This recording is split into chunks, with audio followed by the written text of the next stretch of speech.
Welcome to Bharat today news. Nalgonda జిల్లా మిర్యాలగూడ పట్టణ శివార్లోని Chintapalli bypass వద్ద అద్దంకి నార్కెట్పల్లి రహదారిపై జరిగిన రోడ్డు ప్రమాదంలో ఒకరు మృతి చెందగా మరో 12 మంది ప్రయాణికులు గాయపడ్డారు.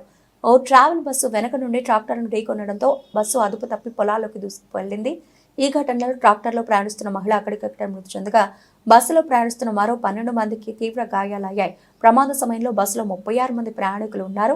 ప్రమాద సమాచారం అందుకున్న పోలీసులు వెంటనే ఘటనా స్థలానికి చేరుకుని క్షతగాత్రులను చికిత్స నిమిత్తం ఓ ప్రైవేటు ఆసుపత్రికి తరలించారు.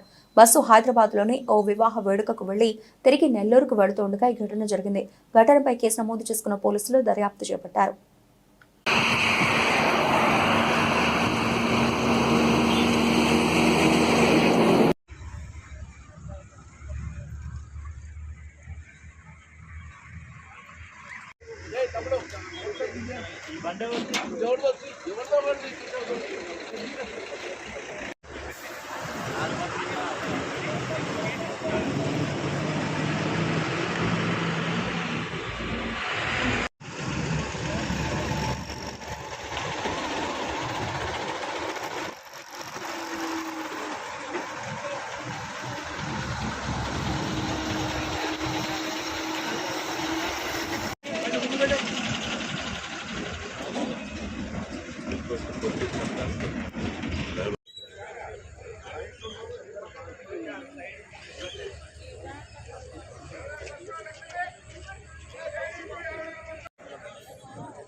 ఒక్కొక్క పేషెంట్ చూడండి, అందరూ ఒక పేషెంట్ దగ్గర ఉండదు. ప్రేమతో చూస్తారు, ఒక్కొక్కరు ఒకరి దగ్గర ఉండే పేషెంట్ చూస్తారు.